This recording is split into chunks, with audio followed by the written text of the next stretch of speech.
जम्मू कश्मीर के पहलगाम में हुए आतंकी हमले के बाद भारत सरकार ने पाकिस्तान पर लगाम कसना शुरू कर दिया है। इसी क्रम में भारत सरकार के आदेश के बाद देश भर में रह रहे पाकिस्तानियों को वापस उनके मुल्क भेजने की कार्रवाई शुरू हो गई है। इसी क्रम में मेरठ जोन में आने वाले जिलों में भी पाकिस्तानियों को चिन्हित कर उन्हें उनके मुल्क वापस भेजा जा रहा है, जिनकी तादाद सैकड़ों में पहुँच चुकी है। सर, ये जो पहलगाम अटैक के बाद में जो जोन पुलिस है उसने कितने पाकिस्तानी को रिपोर्ट किया है और क्या कार्रवाई कर रही है जोन पुलिस? सर्वप्रथम पहलगाम अटैक जो बड़ा दुर्भाग्यपूर्ण था और बहुत ही कायरतापूर्वक था, इसकी निंदा जो है भारत सरकार और उत्तर प्रदेश पुलिस के द्वारा की गई है। और इसके साथ साथ जो इसमें इन्होंने काम किया है उसकी धरपकड़ में सभी लोग लगे हुए हैं। इस संबंध में जब ये हुआ तो भारत सरकार द्वारा निर्णय लिया गया कि जितने शॉर्ट टर्म वीज़ा पे पाकिस्तानी नेशनल हैं, पाक नागरिक हैं, उन सबको वापस 48 घंटे के अंदर करना है।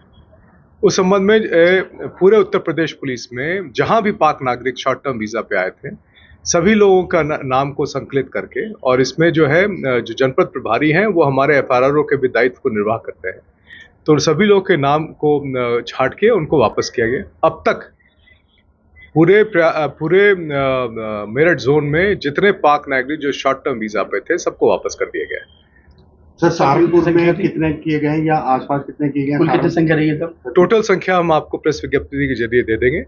अभी तक से जितने हमारे पास है लगभग 150 से ऊपर थे, जिन सबको वापस कर दिया गया। सहारनपुर में थे या मेरठ में? सभी जगह थे, सहारनपुर में भी थे, मेरठ पे भी थे और अन्य जनपद में भी थे, सबको वापस किया गया। सर, किस तरीके से उनको वापस किया गया सर? जिस तरीके से वो आए हैं, अगर वो एयरपोर्ट से आए हैं तो एयरपोर्ट से वापस जाएंगे, वो उनके वीज़ा में ही लिखा रहता है। अगर वो सड़क मार्ग से आए हैं तो सड़क मार्ग से वापस गए हैं, और अगर वो ट्रेन से आए हैं तो ट्रेन से ही वापस गए हैं। तो ये क्लियरली उनके वीज़ा में लिखा गया था कि उनका एंट्री एग्जिट किस तरीके से है, उसी तरह से उनको वापस किया गया। लोगों को वापस कर दिया गया, उससे अधिक है, उससे अधिक। सर, क्या अब उनके खिलाफ मतलब जो वैसे रह रहे हैं, जो जिन्होंने वीजा अप्लाई किया था बढ़ाने के लिए, या उनको किसी को कोई छूट नहीं है? किसी के लिए छूट नहीं है। जिसका भी शॉर्ट टर्म वीज़ा पे आया है सभी को वापस जाना होगा। जो नहीं, अभी तो कोई बचा नहीं है, लेकिन अगर सिद्धांतन कोई अगर बच भी जाता है तो उसको किसी भी हालत में यहाँ पे रहना नहीं, पूर्णतः से अवैधानिक है वो। सर, जितने भी पाकिस्तानी थे सबको आइडेंटिफाई कर लिया गया सर?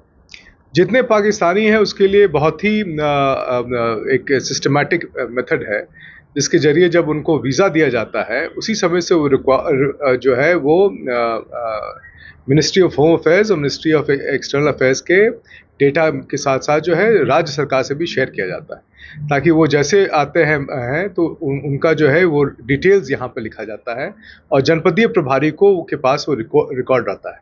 उसके जल्दी हम लोग तस्दीक करते हैं, बीच बीच में वेरीफाई करते हैं, और जब वीज़ा का पीरियड खत्म हो जाता है उसके पहले उनको अवगत कराकर उनको वापस करते हैं। आपको बता दें कि भारत सरकार ने आदेश के बाद देश भर में शॉर्ट टर्म वीजा पर रह रहे पाकिस्तानियों को उनके वतन वापस भेजने का फैसला लिया है।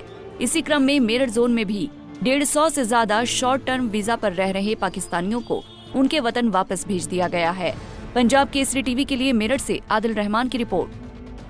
हमसे जुड़े रहने के लिए हमारे YouTube चैनल को सब्सक्राइब करें और नई वीडियो की नोटिफिकेशन के लिए बेल आइकॉन को दबाएं।